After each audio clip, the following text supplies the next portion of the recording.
I will never be free as long as you exist. The hateful cry tore through the icy air, mixing with the relentless roar of the river. With a brutal shove, the widow watched, her heart petrified as the wheelchair toppled, flinging the small, fragile body into the furious current. The murky waters swallowed the boy in the wheelchair in seconds as she watched, her expression icy. But what emerged from the depths of the forest, a colossal shadow of imposing horns, was about to rewrite the fate of that cruel act. And what that ancient buffalo did next would change everything forever. What that ancient buffalo did next would change everything forever. Without a sound other than the snapping of branches under its massive hooves, the colossal animal advanced. Its eyes, once calm, now burned with fierce determination, fixed on the spot where the boy's small body had vanished into the churning waters. With a primal force, the buffalo plunged into the cold, turbulent waters, defying the current that seemed intent on swallowing everything in its path. Its powerful muscles contracted with each step, its firm hooves seeking purchase on the slippery riverbed. While water furiously splashed around its imposing horns, the widow, who until then had watched the scene with calculated coldness, felt a shiver run down her spine. Her thin lips tightened, and a wrinkle of disbelief creased her brow. What was that? A wild animal, a buffalo, risking itself like that. Her perfect plan, conceived with so much bitterness and desire for freedom, now seemed threatened by an intervention that defied all logic. She took a hesitant step back, her heart pounding with a new and strange sense of dread. Meanwhile, in the icy depths, the boy fought with the last of his remaining strength.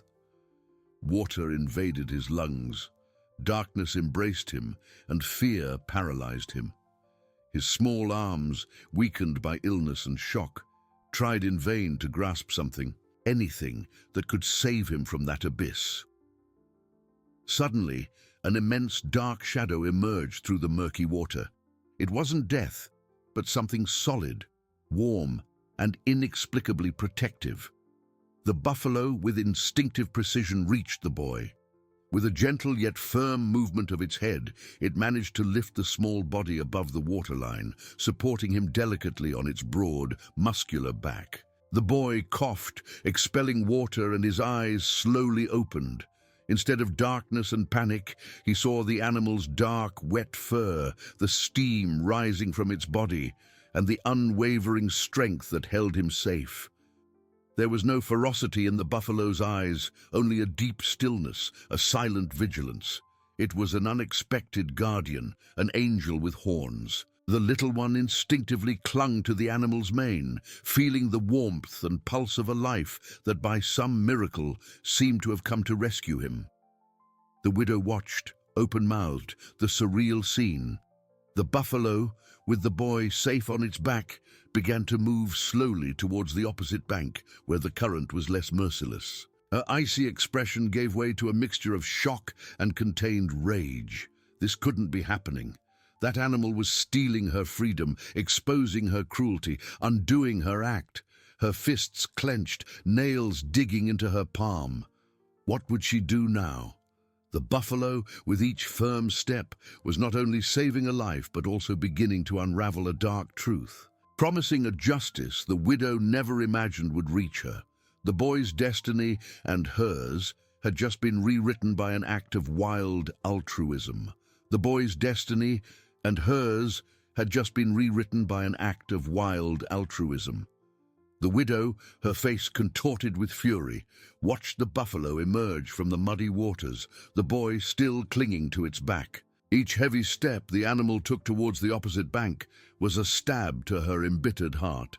She felt a knot in her throat, a mixture of rage and icy fear that corroded her resolve.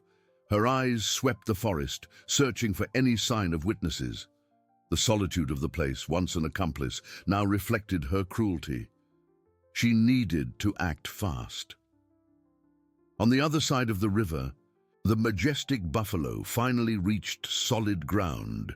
The boy, still trembling, felt the ground beneath the animal's legs. His coughing subsided, and he could breathe more deeply, the pure air filling his lungs. He raised his head and looked at the buffalo. The animal's eyes, deep and serene, seemed to convey safety. With a soft whimper, the boy nestled into the wet fur, feeling the comforting warmth of that gigantic body. It was a refuge, a safe harbor that life had denied him. The widow, in turn, began to retreat stealthily. Her steps were quick and clumsy, fear transforming her haughty posture into something hunched and desperate. She couldn't be seen there. Shame, scandal, the loss of her reputation and inheritance all struck her like lightning. Her teeth dug into her lips, her hands trembled. The image of the saved boy, of the protective buffalo, etched itself into her mind like a silent accusation. She turned and ran, stumbling over roots, the sound of her own footsteps echoing like relentless pursuit. As the widow fled, the buffalo remained motionless, like a statue of vigilance and protection. The boy, feeling safer, observed his surroundings. The tall trees, the less threatening river, the smell of wet earth and leaves. He was alive. A small tear rolled down his pale face, not from sadness, but from a deep, almost incomprehensible relief. He touched the buffalo's mane with a hesitant little hand, feeling the rough texture and contained strength. It was a touch of gratitude, of recognition for a miracle. Suddenly, a distant sound broke the silence. A bark, then another, closer. The buffalo raised its head, ears alert. The boy felt a slight tension in the animal's body, but not fear. It was readiness, defense. The widow, in her flight, also heard the barks. Her heart pounded. It couldn't be. Someone was coming. She quickened her pace, panic seizing her. The hope of freedom was transforming into a nightmare of exposure and condemnation. The barks grew clearer, accompanied by human voices. The buffalo, with the boy safe, moved slowly to a more visible point on the bank, as if it knew help was on its way. Its eyes, previously fixed on the river, now turned towards the sounds, an almost human intelligence shining. The boy, feeling the movement, clung on tighter, a new wave of hope washing over his small body. He was no longer alone.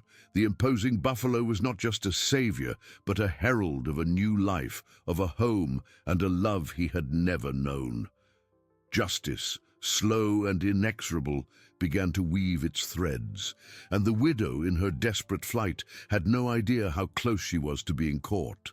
The barks, once distant, were now clear and close, accompanied by voices that grew increasingly distinct. The buffalo, with the boy still safe on its back, did not move. Its deep, attentive brown eyes fixed on the direction of the sounds, a wise stillness in its imposing posture. The boy, feeling the vibration of the animal's body, raised his head and saw through the trees the first figures emerge into the clearing. They were two sturdy men in work clothes and 3 hunting dogs running ahead, barking enthusiastically. The man in front, with a grizzled beard and piercing blue eyes, was old farmer Elias, known for his kindness and the love he dedicated to animals and nature. Beside him, his son Mateus, younger and equally strong. The dogs, upon spotting the buffalo and the boy, stopped abruptly, their barks transforming into curious growls, then into a respectful silence. Elias and Mateus stopped, open-mouthed, the scene before them defying all logic.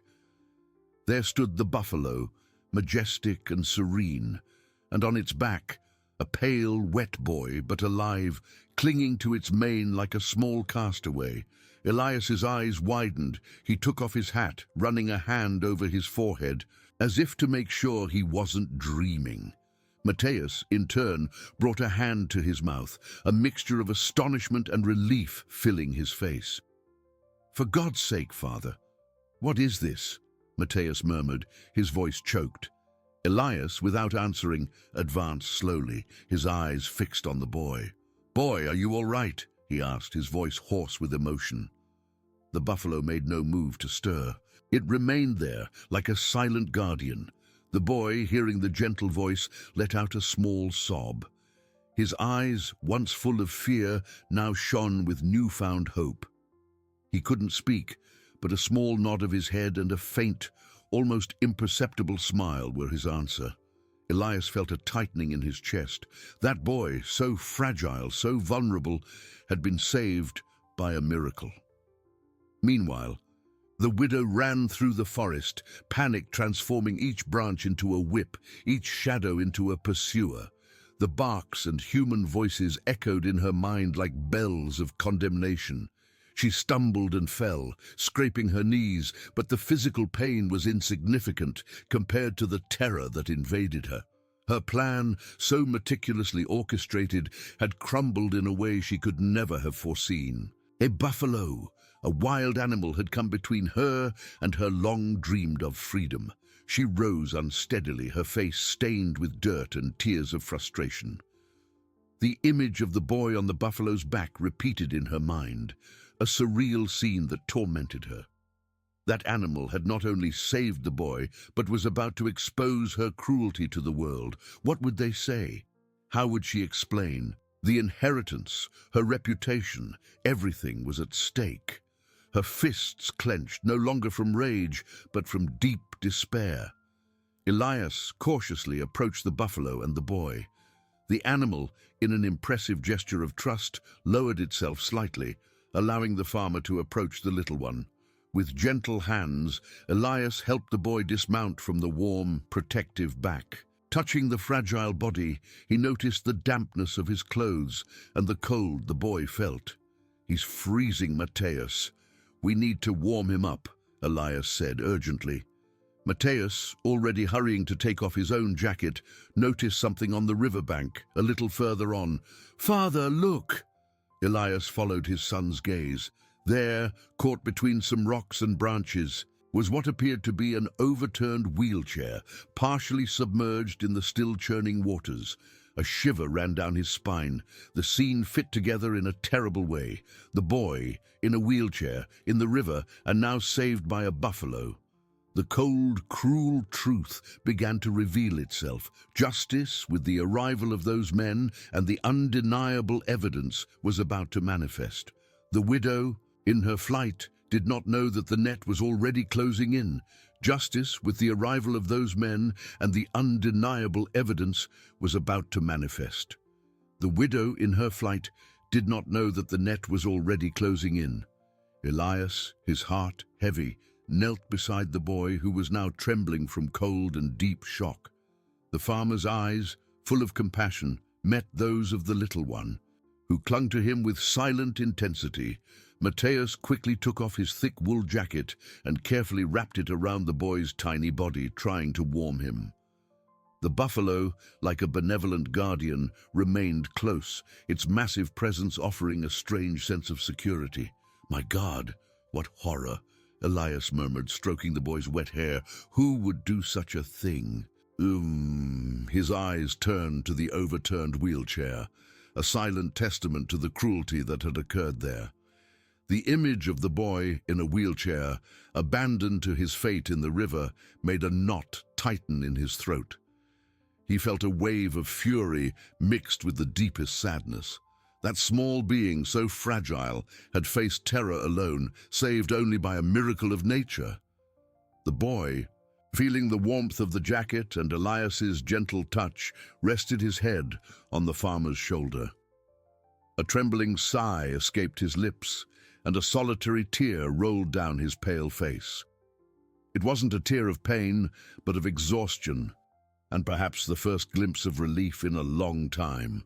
He couldn't speak, but his eyes expressed immense gratitude, a newfound trust. The buffalo, with a slow movement of its head, nudged its muzzle against the boy's hand, a tender gesture that surprised the farmers even more. Meanwhile, the widow ran aimlessly through the forest, panic growing with each beat of her heart. Every branch that snapped under her feet seemed like a cry of accusation. Her hair was disheveled, her dress torn in several places, and her face, once impeccable, was now smudged with dirt and scratches. The image of the buffalo and the boy, intact and safe, haunted her thoughts, a constant torture. Her freedom, so ardently desired, was now transforming into a prison of guilt and fear. She stumbled again, falling to her knees, and a bitter sob escaped her lips. The rage she felt for her stepson, for the burden he represented, had transformed into a paralyzing terror. How could she have been so blind, so cruel? What would the world say? Society, which so valued her image as a respectable widow, would condemn her without mercy. The inheritance, the comfort, everything she had planned crumbled like a sandcastle. Elias, rising with the boy in his arms, looked at Matthäus. "We need to take him home, son, and notify the authorities. We can't let this go unpunished." His voice was firm, laden with unwavering determination. Matthäus nodded, his eyes fixed on the wheelchair. "Yes, father. And the buffalo. What will we do with it?" The buffalo, as if understanding the conversation, took a step back, its eyes fixed on the men and the boy. A dignified stillness enveloped it. Elias smiled slightly, a smile of admiration. "He did what few humans would do, Matthäus. He's a hero. We'll make sure he's protected too." With the boy nestled in his arms, Elias began to walk towards the trail, Matthäus close behind. The buffalo followed them for a few meters, then stopped, watching them disappear among the trees. Justice, now with witnesses and evidence, began to forge its path, and the widow, in her desperate flight, had no idea that fate had already sealed the end of her impunity.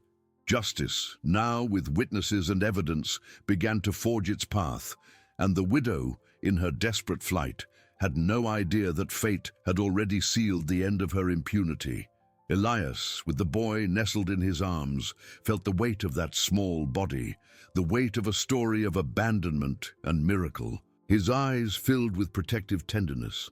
Matthäus walked a step behind, his gaze alternating between his father, the boy, and the overturned wheelchair, a silent specter of cruelty.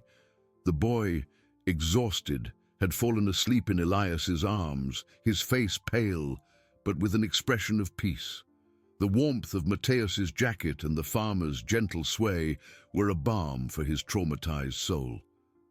The buffalo, dignified, remained by the river's edge, watching their departure. Its eyes, witnesses to evil, held a secret. Nature had spoken. Far from there, the widow ran aimlessly, her mind clouded by panic. Every bush seemed like an arm reaching out to stop her, every shadow a relentless judge. The icy air cut at her lungs, but the cold of guilt in her chest was greater. The image of the buffalo and the boy repeated like a nightmare. Her plan for freedom unraveled before wild compassion. Where would she hide from the truth that would be revealed? Elias, with firm, determined steps, continued his way.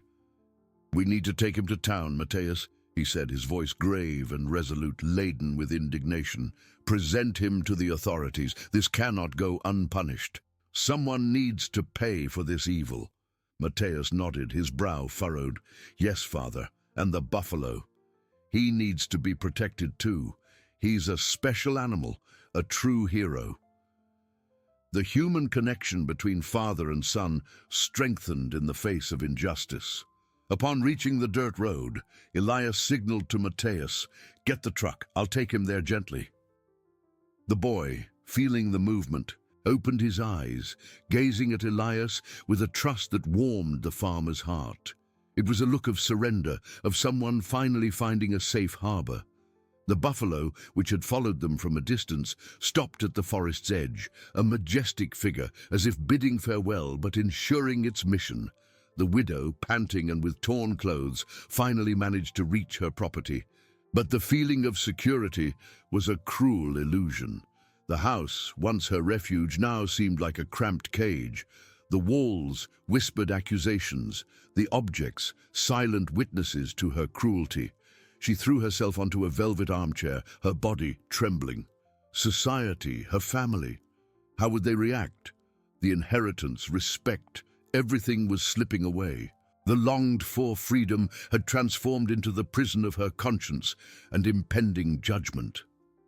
Elias, with the boy in his arms, saw Mathias's truck approach. The sun was beginning to rise on the horizon, painting the sky in shades of pink and gold. A new day dawning with the promise of justice and a fresh start for the little one. Overcoming that terrible trauma began there, in the arms of a good man, with the hope of a home and the love he had never known.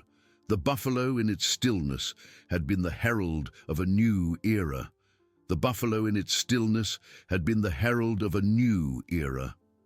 Elias, with the boy nestled in his arms, felt the warmth of the small body, a warmth that contrasted with the morning cold and the callousness of the act that had occurred there.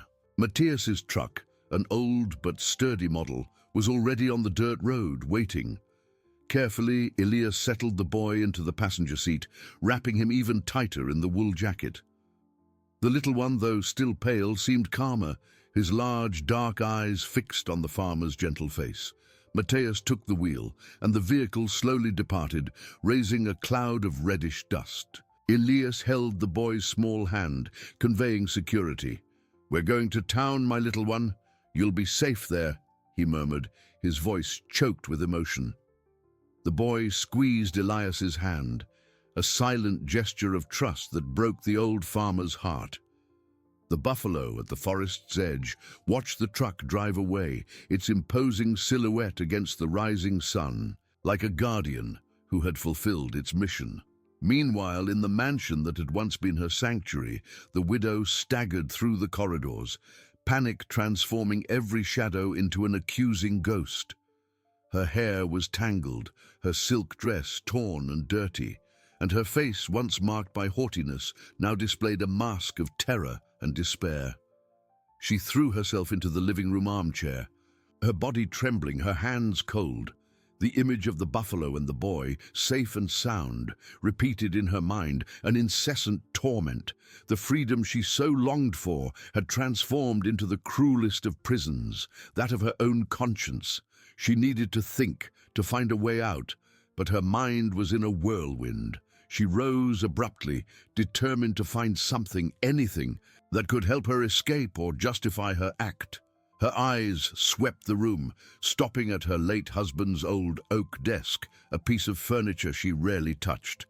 With trembling hands, she began to rummage through the drawers, looking for documents, money, anything that could give her an advantage. In one of the deepest drawers, hidden beneath a pile of old papers, she found a small carved wooden box.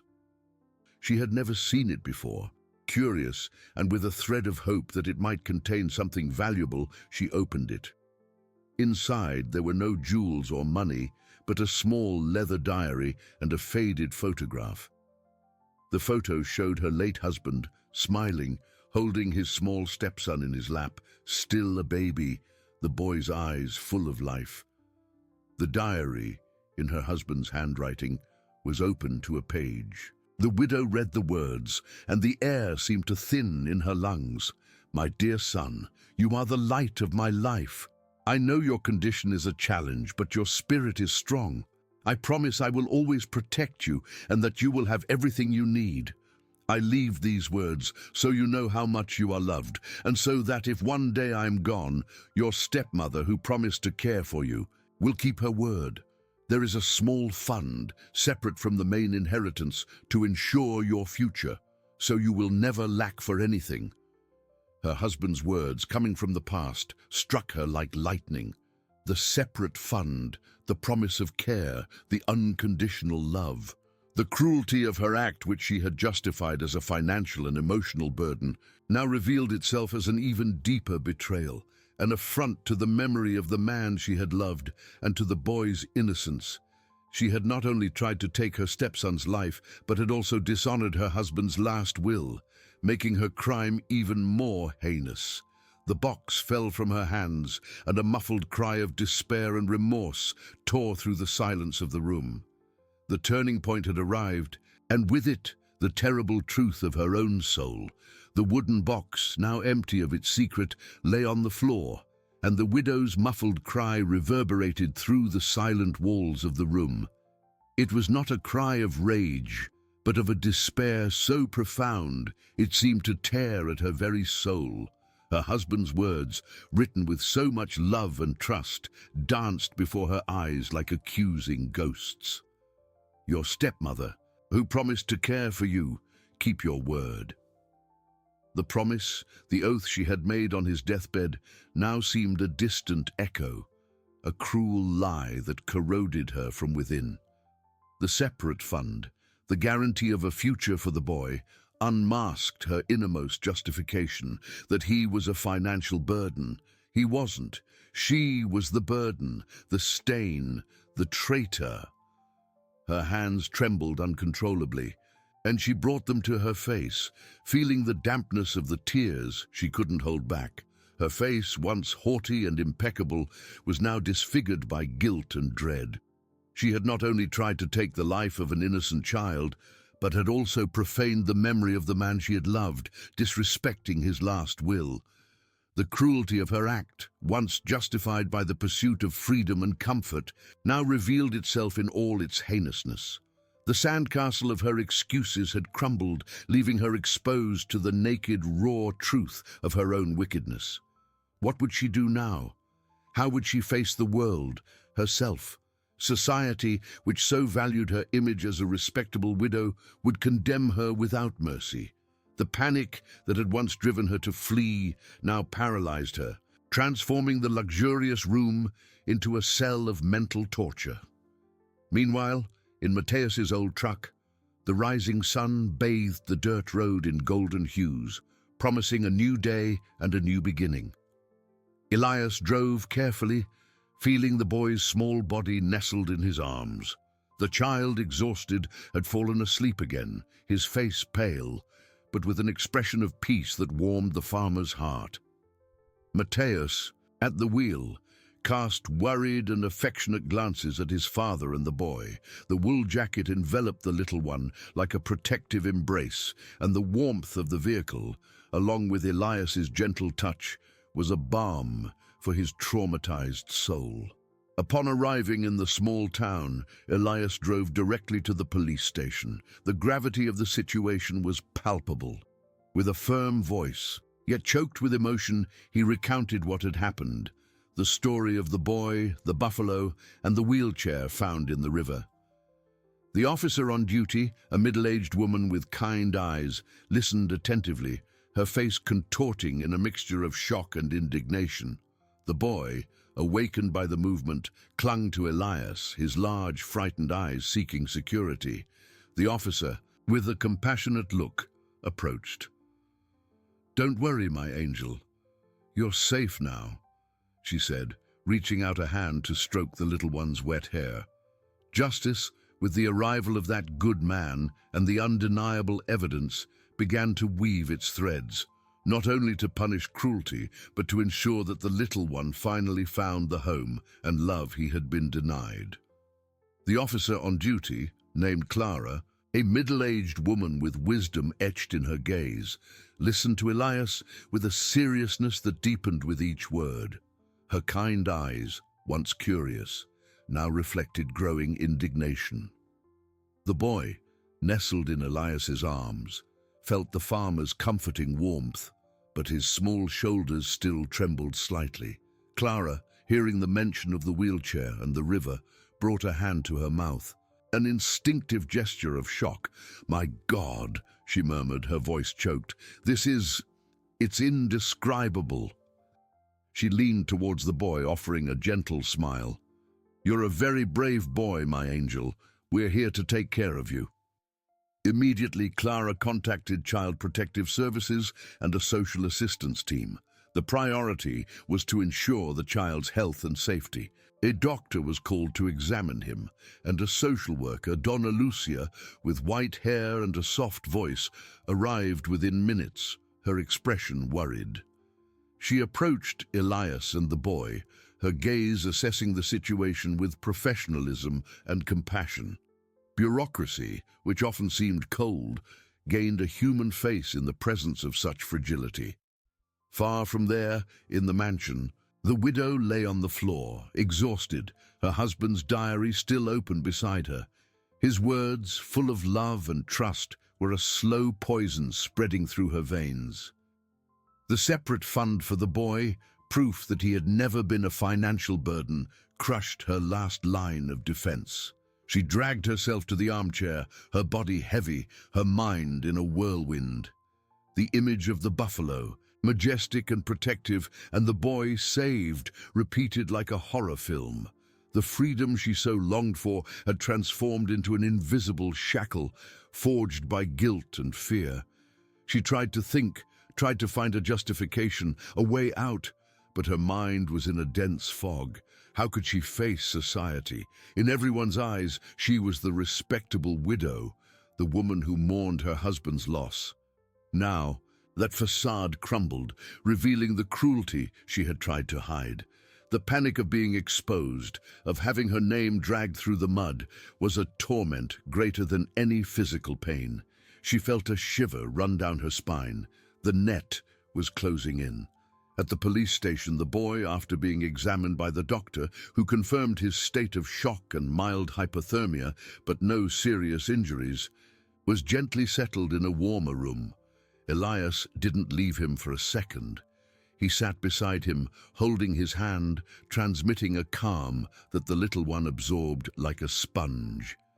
Donna Lucia, the social worker, watched the scene with a lump in her throat. The connection between the farmer and the boy was palpable, a thread of hope amidst so much pain. Gradually, the boy began to relax. His eyes, once full of fear, now fixed on Elias with an almost filial trust. He didn't speak, but his small gestures, the squeeze of the farmer's hand, the slight leaning of his head on his shoulder, spoke more than 1,000 words. Elias felt a wave of affection and protection invade his chest. That boy, so fragile, had been abandoned, but now, in the arms of a stranger, he found a glimpse of security and affection. As justice began to turn its gears, with Clara and Donna Lucia taking the first testimonies and organizing the next steps, the story of the buffalo and the boy was already beginning to spread through the small town. A miracle, they said, an act of nature's compassion that unmasked human evil. The buffalo, in its stillness in the forest, had been the herald of a new era, a silent guardian who ensured that the truth came to light and that the little one finally found the love and home he had been denied. In the small, heated room at the police station, the boy, now wrapped in a soft blanket Donna Lucia had provided, watched Elias with a childlike curiosity, mixed with a trust that blossomed with each passing minute.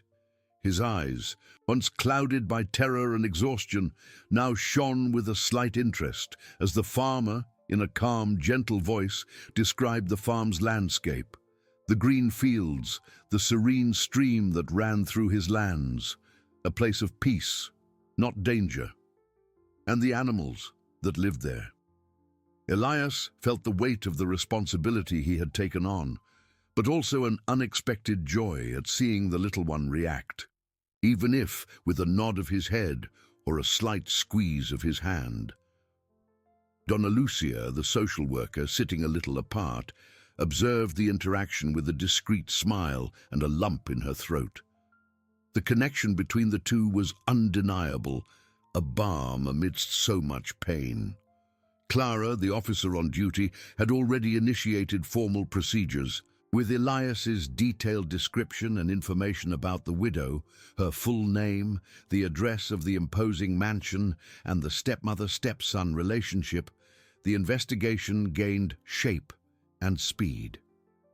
A team of police officers was immediately dispatched to the property, not only to check on the widow's situation, but to collect any evidence that could corroborate the farmer's testimony and the story of the buffalo's miracle. Justice, though often seemingly slow, began to move with unwavering determination. Donna Lucia, in turn, explained to Elias the next bureaucratic and social steps for the boy. He will need a temporary home, Mr. Elias, a safe, welcoming, and loving environment, while we thoroughly investigate the stepmother's situation and look for other relatives who might be interested in his custody." Elias listened attentively, his gaze fixed on the boy, who now seemed more relaxed. The idea of separation, even if temporary, already tightened his heart unexpectedly. Meanwhile, in the mansion that had once been her luxurious refuge, the widow had dragged herself to the master bedroom, her mind in a whirlwind of panic and remorse. Her husband's diary words echoed in her head, each syllable a hammer on her heavy conscience. She looked at herself in the old mirror, and the image she saw was not that of the elegant and respectable woman she had always so carefully cultivated, but that of a disheveled creature with tangled hair, red and swollen eyes from crying so much, and an expression of pure terror and despair. The panic of being discovered, of having her social reputation destroyed and her name dragged through the mud, was a burden far heavier than any material inheritance. She tried to rationalize, tried to find a way to deny everything, to construct a new lie, but the truth suffocated her, trapping her in a web of guilt. Suddenly, she heard the unmistakable sound of vehicles approaching along the long gravel driveway that led to her door. Her heart pounded in her chest, beating like a war drum. It was them. Justice, in its most relentless form, had arrived. She ran to the window, peeking through the heavy velvet curtains. 2 police cars with their discreet lights and an unmarked vehicle stopped before the main door. Time had run out. The widow recoiled, stumbling over her own feet, her breath ragged and uneven. There was nowhere to run, no way to hide from the truth she herself had unleashed with her cruelty. The fear of being exposed, of facing the terrible consequences of her act, was overwhelming, paralyzing. She felt the ground spin beneath her feet, and darkness threatened to swallow her whole. At the police station, the boy, sensing the change in atmosphere and Donna Lucia's tension, squeezed Elias's hand tighter. "Don't worry, my little one," said the farmer, tenderly stroking his damp hair. "Everything will be all right, I promise." Donna Lucia approached, her face serious, but with a glimmer of hope in her eyes. "Mr. Elias, Child Protective Services will conduct a full assessment of your farm and family environment, but we would very much like to know if you would be willing to be a temporary home for him. Your connection is so evident and strong, and that would be immensely beneficial for the boy's emotional and physical recovery." Elias looked at the boy, who gazed back at him with those large eyes full of newfound hope. An immense warmth invaded his chest, a sense of purpose. The proposal was not just a responsibility, but an invitation from destiny, a call to altruism. He nodded firmly, his voice choked with genuine emotion.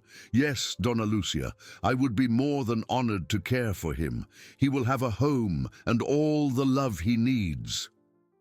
A wide, sincere smile lit up the farmer's face, and the boy, as if understanding every word, smiled back, a small smile, but one that carried the promise of a new beginning, of a life full of affection and security. The human connection, Elias's unwavering altruism, and the overcoming of that terrible trauma began to weave a new and promising future for the little one. The buffalo, in its majestic stillness in the forest, had been the herald of a new era, a silent guardian who ensured that the truth came to light, and that the little one finally found the love and home he had been denied for so long. Justice now was one step away from being complete, not just in punishment, but in the restoration of life. In the small, heated room at the police station, the promise of a new beginning hung in the air. Donna Lucia, the social worker, handed Elias a thin folder. "Mr. Elias, the initial paperwork is ready. The farm inspection will be scheduled for tomorrow, just a formality to ensure the boy's well-being. Your connection is the best guarantee." Her kind eyes fixed on the farmer, who held the little one's hand. The boy, once withdrawn, now gazed at him with a trust that unexpectedly warmed Elias's heart. The farmer felt the weight of responsibility, but also a joy and purpose he hadn't felt in a long time. "He will have all the affection and care, Donna Lucia, I promise. My house will be his home." Elias squeezed the boy's hand, a silent gesture that sealed a pact of protection. While hope blossomed at the police station, in the mansion, the terror of reality set in. The insistent ringing of the doorbell had ceased, replaced by the creak of the main door being opened. The widow, recoiling in the entrance hall, saw the imposing figure of Clara, the officer on duty, and 2 police officers enter her property. The widow's eyes were wide, her face pale and marked by recent crying. "Mrs. Almeida," Clara began, her voice grave and devoid of emotion, "we need to talk about the boy who was under your care." The widow tried to stammer a denial, but the words were lost in her throat. Her lips trembled uncontrollably, and she brought her hands to her chest, trying to contain her racing heart. The facade of haughtiness and respectability crumbled under the relentless gaze of the law. Back in Mateus's truck, the morning sun was already high, bathing the dirt road with warmth. Elias drove with a calm that mirrored the landscape. The boy, nestled beside him, watched the world pass by the window. Elias pointed to the green fields stretching to the horizon, to the grazing herds of cattle, to the birds crossing the sky. "See, my little one," the farmer murmured, his voice soft. "Nature is a gift, full of life and peace." The boy, though he didn't speak, followed Elias's gestures with curious eyes, and a small smile appeared on his lips. It was a shy smile, a glimpse of innocence that radiated a hope previously impossible. Elias felt a lump in his throat, a mixture of emotion and determination. In the mansion, the widow was led to the living room, where questions rained down on her. The police mentioned her husband's diary, the faded photograph of the baby boy, the separate fund for his education and care. Every word was a blow to her torn conscience. She tried to deny, to construct a new web of lies, but her justifications sounded hollow. The image of the buffalo, majestic and protective, and the boy, saved from the turbulent waters, repeated in her mind like a horror film. Her cruelty, once hidden under a veil of respectability, was now exposed. The freedom she so longed for had transformed into the cruelest of prisons, that of public judgment, loss of status, and her overwhelming guilt. Elias's truck finally entered the farm gate. The boy observed the simple, cozy house with whitewashed walls and a red-tiled roof. Animals grazed in the green field, and the smell of wet earth and fresh grass hung in the air. Elias picked him up, feeling the warmth of the small body, the fragility he had promised to protect. "Welcome to your new home, my little one," said the farmer, his voice choked. "Here you will be safe, loved, and cared for." The boy rested his head on Elias's shoulder, a gesture of surrender and trust that filled the farmer's heart. It was the beginning of a new life for both. Justice, with the help of a majestic buffalo and a good-hearted man, was finally being served, not only to punish evil, but to restore hope and love in a child's life. The buffalo, in its stillness in the forest, had been the herald of a new era, a silent guardian who ensured that the truth came to light and that the little one found the love and home he had been denied. The widow, Mrs. Almeida, was cornered, feeling like a wounded animal with no escape. Clara, the officer's words, were like sharp spears mercilessly piercing her armor of falsehood and respectability. "Mrs. Almeida, your late husband's diary, which we found in your possession, details his unconditional love for the boy, the financial provision he specifically left for his future. Furthermore, we have Mr. Elias's detailed testimony and the irrefutable evidence of the wheelchair found in the river. The story of the buffalo and the boy is already spreading like wildfire through the town, madam. The truth, no matter how much you try to hide it, always finds a way, and in this case, it is undeniable. Clara did not raise her voice, but each syllable carried the relentless weight of law and truth, a silent sentence that echoed in the room. The widow felt the air thin in her lungs, an emotional asphyxiation that suffocated her. Her eyes, once full of panic, now filled with a chilling, paralyzing despair. She tried to stammer something, anything that could reconstruct her carefully crafted narrative. But the words died in her throat, transforming into an inaudible wheeze, a silent lament. She brought her trembling hands to her face, covering it as if she could hide the overwhelming shame that consumed her from within. The tears, which had once been of self-pity and frustration, were now of late and crushing remorse, mixed with the terror of imminent public exposure. The image of the buffalo, imposing and saving, and of the small boy safe in Elias's arms, haunted her like a vivid nightmare. Her selfish pursuit of freedom had culminated in the cruelest of prisons, that of her own guilt and social condemnation. The luxury of the room, once her safe haven and symbol of her status, now seemed like a stage where her darkest drama was enacted for the world, without masks or disguises. The police officer beside Clara noted every detail, every expression of anguish, every loaded silence. The widow felt the ground give way beneath her feet, not physically, but the foundation of her existence, her impeccable reputation, her carefully planned future. She was a broken woman, her cruelty exposed in broad daylight, with no shadow to hide in. The silence that followed was more deafening than any scream, a heavy silence of undeniable truths that sealed her fate irreversibly. Meanwhile, on Elias's farm, a new chapter of hope and new beginnings began to be written with the ink of love and care. Mateus's truck had already departed, leaving Elias and the boy alone in the welcoming simplicity of the home. Elias led him inside, gently settling him onto a soft sofa in the living room, covered by a wool blanket. The smell of fresh coffee and homemade bread hung in the air, a comforting contrast to the cold, darkness and terror the boy had faced. Elias knelt before him, his blue eyes filled with deep tenderness and a silent promise. "This is your home now, my little one," he said, his voice soft as a caress, a sonic embrace.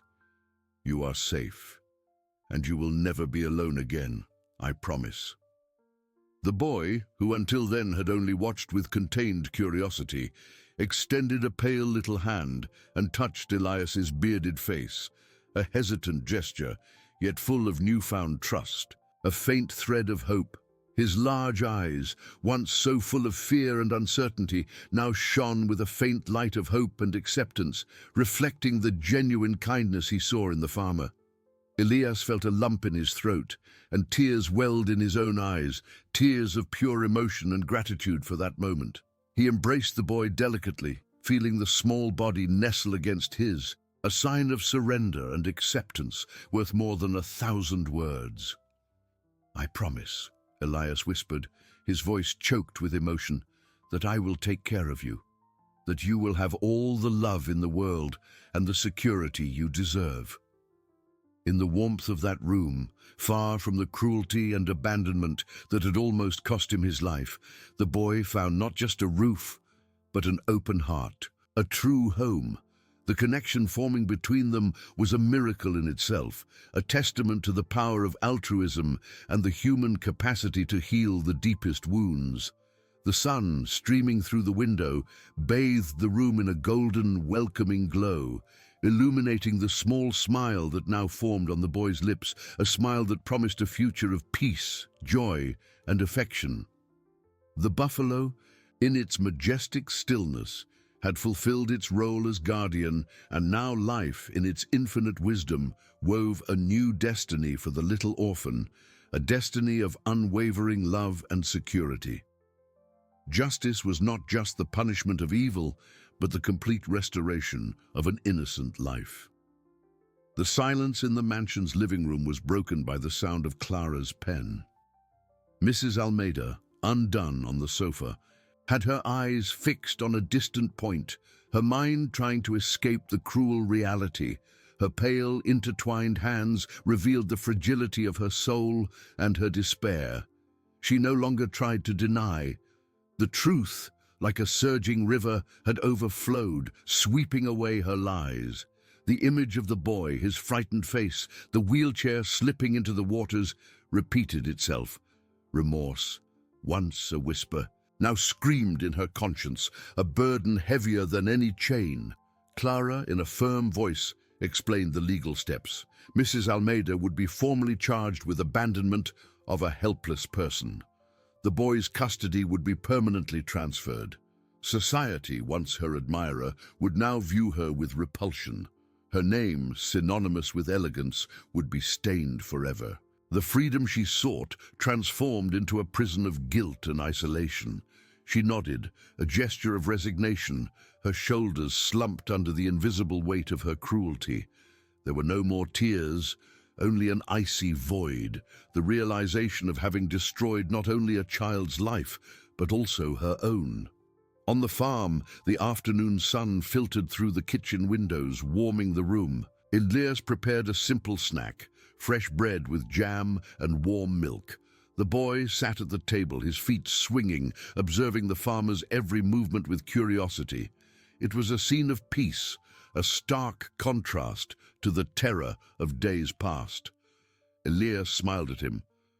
"Do you like strawberry jam, my little one?" he asked, his voice full of affection.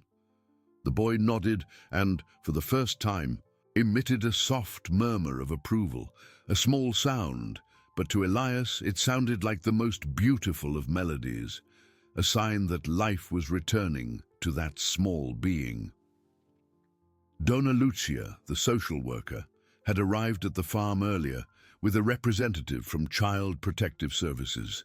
The inspection was quick and positive. The environment was more than adequate. It was a home. The connection between Elias and the boy was undeniable, a bond of affection that transcended formalities. "Mr. Elias," Donna Lucia said, her eyes moist, "the permanent custody process will be initiated. The boy couldn't be in better hands." Elias felt his heart overflow with joy and purpose. He picked up the boy, holding him in a tender embrace. The little one nestled into his chest, a gesture of complete trust and surrender. The news of the buffalo and the boy spread throughout the region, becoming a living legend. The community, shocked by the widow's cruelty, rallied in support of Elias and the little one. Donations of clothes, toys, and a wheelchair adapted for the farm began to arrive, a testament to human solidarity. The buffalo, in its stillness, had been the catalyst for a wave of kindness, a silent guardian who not only saved a life, but also revealed the face of evil and the human heart's capacity for love and compassion. That day, justice was served, punishment for cruelty, and restoration of hope. The boy, now Gabriel, found the unconditional love and safe home he had been denied. His eyes, once full of fear, now shone with the promise of a future filled with affection and the certainty that he would never be alone again. Elias had discovered a paternal love he never imagined feeling, a purpose that filled his life. Overcoming the trauma, the strength of human connection, and the unwavering altruism of a simple farmer had transformed a tragedy into a miracle of new beginnings. The morning sun painted Elias's farm fields in golden hues, a stark contrast to the grey dawn that had marked the beginning of that journey. Gabriel, now with a constant sparkle in his eyes, sat in his new adapted wheelchair, custom-made with the affection and donations from the community. Elias, with calloused hands yet full of newfound tenderness, gently pushed him along the dirt path that led to the small stream winding through the property. The boy pointed to the butterflies dancing in the air, to the birds singing in chorus, and to the buffalo grazing majestically and peacefully in the distance, a silent guardian who had become part of both their landscape and their story. Each day, Gabriel blossomed. His murmurs transformed into small words, stammered with an effort that filled Elias's heart with pride and joy. "Father," he said one afternoon, as Elias nestled him in his arms, and the farmer felt an immense warmth invade his chest, an emotion he never imagined possible. That simple sound, laden with affection and trust, sealed the indissoluble bond that united them. The farm, once a place of solitary work, now resonated with laughter, with the sound of Gabriel's wheelchair wheels, and with Elias's soft voice telling stories before bedtime. Donna Lucia and Child Protective Services had finalized all legal procedures. Gabriel was officially Elias's son, not by blood, but by a love that transcends any biological bond. Elias's house became a beacon of hope, a living example of how human kindness can flourish even in the most arid lands of cruelty. The community continued to support, with neighbors bringing cakes, offering help with the farm, and above all, with the genuine affection that enveloped Gabriel in a network of protection and affection. The buffalo, the gentle giant who had changed the course of so many lives, remained a constant presence, grazing in the distant fields. Gabriel, on his walks with Elias, always looked for it with his eyes, pointing and emitting a soft sound of recognition. For Elias, the animal was more than a savior. It was a daily reminder of providence, of nature's strength, and of the miracle that had brought Gabriel into his life. He told the story of the buffalo to the boy, his voice choked with emotion, reinforcing the idea that love and protection can come in the most unexpected forms. Meanwhile, Mrs. Almeida lived in a world of shadows. Her mansion, once a symbol of luxury and power, had become a prison of memories and regrets. The conviction for abandonment of a helpless person, though it hadn't sent her to jail, resulted in a sentence of community service and an indelible stain on her reputation. She lost society's respect, social interaction, and, cruelest of all, inner peace. Each day was a reminder of her cruelty and of the life she had tried to destroy, a life that now blossomed in love and joy. Solitude was her only companion, a heavy burden she would carry forever, a silent echo of the pain she had inflicted. On the farm, however, life followed its course, filled with small daily miracles. Elias taught Gabriel to identify birds by their song, to feel the texture of the earth between his fingers, to observe the cycle of life that surrounded them. Gabriel, in turn, taught Elias to see the world with new eyes, to appreciate beauty in the simplest things, to rediscover pure and unpretentious joy. The love between them was a surging river, deep and serene, nourishing every aspect of their existence. Gabriel's overcoming of trauma was visible in every smile, every word, every tight hug. Elias, the solitary farmer, had found his purpose, his son, and a love that filled every corner of his soul. The farm, once just land and labor, was now a home, a sanctuary of unconditional love, where hope, rescued from the turbulent waters, blossomed in its fullness, an eternal and genuine testament to the goodness that resides in the human heart.